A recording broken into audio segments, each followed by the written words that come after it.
নমস্কার দর্শক বন্ধুরা, ইউরিক অ্যাসিড সিরিজের একটি নতুন ভিডিওতে আপনাদের সবাইকে স্বাগত জানাই। আজকের ভিডিওটা ভীষণভাবে একটা তথ্যপূর্ণ ভিডিও এবং যথেষ্ট আলোচনা এবং বিষয়বস্তুটা যেটা রয়েছে বোঝার মতো।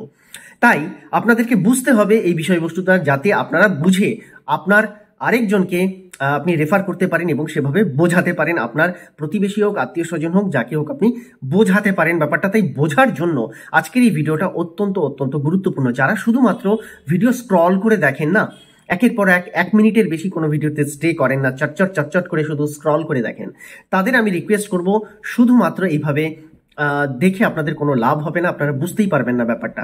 কারণ বুঝতে যদি না পারেন, আজকের ইউরিক অ্যাসিডের এই পর্বটা এতটা গুরুত্বপূর্ণ। আপনারা এতদিন জেনে এসছেন ইউরিক অ্যাসিডের কারণে খুব বেশি হলে কি হবে, আমার কিডনিতে স্টোন হয়ে যাবে, বা আমার গল ব্লাডারে স্টোন হয়ে যাবে, বা খুব বেশি হলে আমার কি হবে, আমার গাউট হয়ে যাবে, অর্থাৎ হাড়ের জয়েন্টের মাঝখানে ক্রিস্টালাইজড হয়ে গিয়ে সেই জায়গাটা ফুলে যাবে, ব্যথা যন্ত্রণা হবে। কিন্তু এইগুলোতে কোনোটাতেই কিন্তু কোনো মানুষ মারা যায় না। কিন্তু ইউরিক অ্যাসিড একটা মানুষের মৃত্যুর কারণও হতে পারে। এতদিন কি আপনি জানতেন না? আজকের এই ভিডিওতে আপনি জানতে পারবেন একটা মানুষ ইউরিক অ্যাসিডের কারণে কখন কিভাবে মৃত্যুর মুখোমুখি হতে পারে, এবং মৃত্যু হয়ও। এমন বহু প্রমাণ আছে যেখানে ইউরিক অ্যাসিডের কারণে একটি মানুষ মৃত্যু মুখে পতিত হয়েছে। এই ভিডিওটা তাই প্রথম থেকে শেষ পর্যন্ত প্রত্যেক দর্শক বন্ধুকে আমি অনুরোধ করছি শেষ পর্যন্ত দেখার। তবে হ্যাঁ, যারা স্ক্রল করে দেখতে ভালোবাসেন, ধৈর্য নেই, তারা বেরিয়ে যেতে পারেন, কোনো আপত্তি নেই। আমরা এতদিন জেনে এসেছি ইউরিক অ্যাসিড মানে কি। ইউরিক অ্যাসিডের মানে প্রথম থেকেই আমরা এটা জানি যে পিউরিন নামক একটি বস্তু, যেটা ইউরিক অ্যাসিডের মূল কারণ। আর এই পিউরিন কিভাবে তৈরি হয়, সেটা আমরা খাদ্যের মাধ্যমে পিউরিন আমাদের শরীরে ইনটেক হয়, অর্থাৎ ঢুকে পড়ে। আবার প্রোটিনকে হজম করতে গিয়ে এক ধরনের বিষ আমাদের শরীরে রিলিজ হয় অটোমেটিক্যালি। সেটা কিডনির মাধ্যমে, শরীর থেকে মূত্রের মাধ্যমে বেরিয়ে যায়। কিন্তু অনেক সময় যখন বেশি পরিমাণে এই টক্সিন বেরোতে আরম্ভ করে, কিডনি সেটাকে রিলিজ করতে পারে না, তখন এটা রক্তে মিশ্রিত হয়। আর এই টক্সিন বা এই পিউরিন তখন রক্তে মিশ্রিত হয়ে গিয়ে প্রথমে কি করে, বিভিন্ন গাঁটের মধ্যে গিয়ে জমা হতে আরম্ভ করে, ক্রিস্টালাইজড ফর্ম হতে আরম্ভ করে, কঠিন একটা দানা বাঁধতে আরম্ভ করে। কিন্তু এখানেই কি শেষ? এই যে কিডনি তার ফাংশন করতে পারলো না, কিডনি তো ক্ষতিগ্রস্ত হলো। কিছু জিনিস, এই কিছু টক্সিন কিন্তু কিডনির মধ্যেও জমা থেকে যায়, কিছু টক্সিন গল ব্লাডারের মধ্যে ঢুকে যায়, সেখানে গিয়ে জমা থেকে যায়, মূত্রথলিতে জমা থেকে যায়, হয়ে যায় সেখানে পাথর। আপনারা সবাই জানি। কিন্তু এটাও সবচেয়ে বড় কারণ নয় যেটা আপনার মৃত্যুর কারণ হতে পারে। এইগুলোকেও রেমেডি রয়েছে, এগুলোকেও ট্রিটমেন্ট করা যায়। কিন্তু এমন একটি ব্যাপার যেটাকে ট্রিটমেন্ট করার তেমন একটা ব্যবস্থা নেই, সেই ব্যাপারটা কিন্তু ইউরিক অ্যাসিড ঘটিয়ে দেয়। আজকের ভিডিওতে সেই ব্যাপারটা জানতে পারবেন। আর এটা কোনো ভুয়ো তথ্য নয়, কোনো রকম অবহেলা করার মতো বিষয় নয়, কোনো হেয়ালি নয়। WHO দ্বারা প্রকাশিত একটি তথ্যে এই জিনিসটাকে পূর্ণভাবে ব্যক্ত করা হয়েছে। আমরা যখন গুগল করি তখন নর্মালি এটাই দেখানো হয় যে ইউরিক অ্যাসিড এই লেভেল পর্যন্ত গেলে বেড়ে যায়, বা এই লেভেলের পরে গেলে সেটা গাউট হিসাবে পরিচিত হয়, তারপরে কিডনি স্টোন, তারপরে ইত্যাদি দেখানো হয়। কিন্তু বেশিরভাগ জায়গাতে মৃত্যুর কথাটা বা ডেথ কথাটা কিন্তু ইউরিক অ্যাসিডের সঙ্গে যুক্ত নয়। কিন্তু এই যে জার্নাল বা এই যে WHO দ্বারা প্রকাশিত যে তথ্য, তাতে কিন্তু সঠিকভাবে যেটা বলা হচ্ছে সেটা আপনারা ভালো করে দেখতে পারেন। মনোসোডিয়াম ইউরিক ক্রিস্টাল একটা জিনিস, মনোসোডিয়াম ইউরিক ক্রিস্টাল, যেটা যখনই আপনার শরীরে বাড়তে আরম্ভ করবে, অর্থাৎ এটা কিন্তু সেই পিউরিন থেকেই ফর্ম তৈরি হয়, পিউরিনের মাধ্যমেই সেটা তৈরি হয়।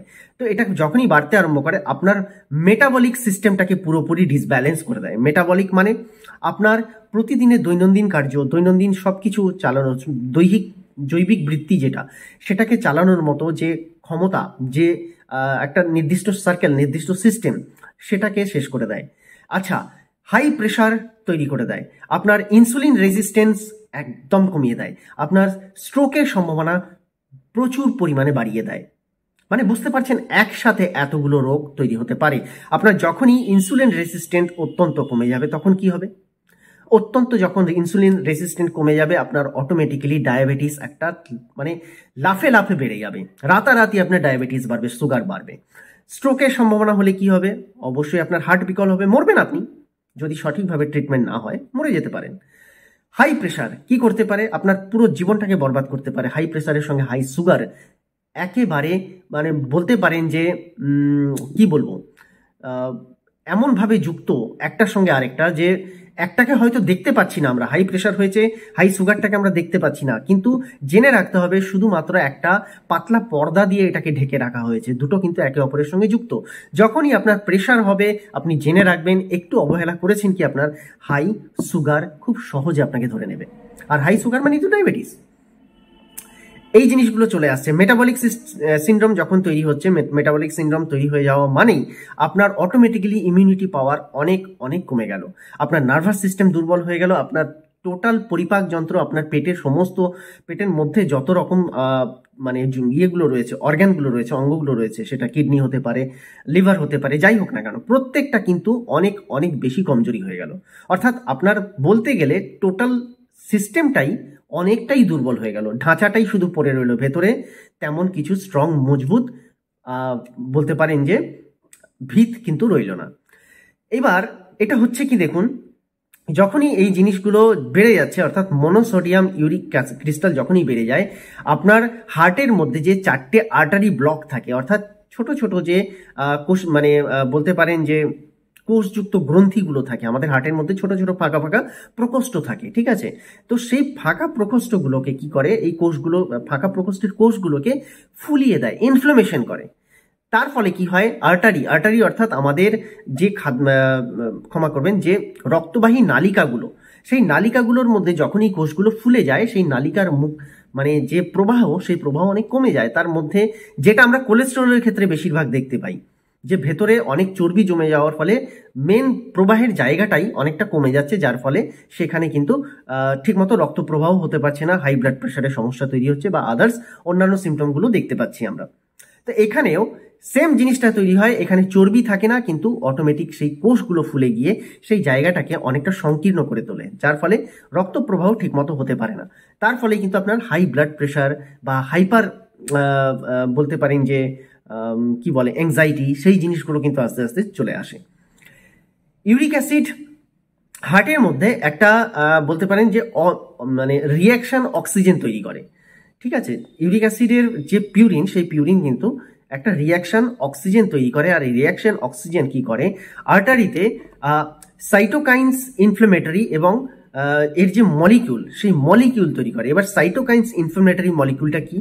তো সাইটোকাইন ইনফ্লেমেটরি মলিকিউল হচ্ছে সেই জিনিস যেটা আপনার সেই কোশিকাগুলোর মধ্যে ঢুকে গিয়ে সেই কোশিকাগুলোকে আকারে অনেক বড় করে তোলে এবং আপনার ধমনীর নর্মাল কার্যকারিতাকে অনেকটাই হ্রাস করে দেয়।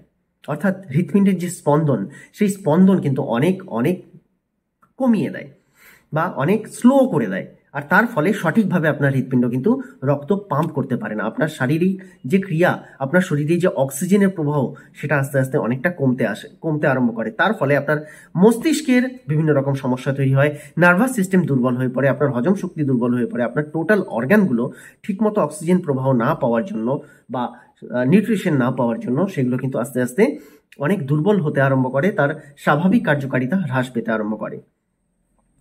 এবার এই যে আমি বললাম যে সাইটোকাইন্স ইনফ্লেমেটরি মলিকিউল, এর সঙ্গে কিন্তু আরেকটা জিনিস অ্যাড অন থাকে, সেটা হচ্ছে কেমোকাইন ইনফ্লেমেটরি সিস্টেম। তো এই সাইটোকাইন এবং কেমোকাইন, এই দুটোর ইনফ্লেমেটরি সিস্টেম যা পুরো হৃদযন্ত্রের কাজ স্লো করে দেয় এবং হাইপার টেনশন তৈরি করে।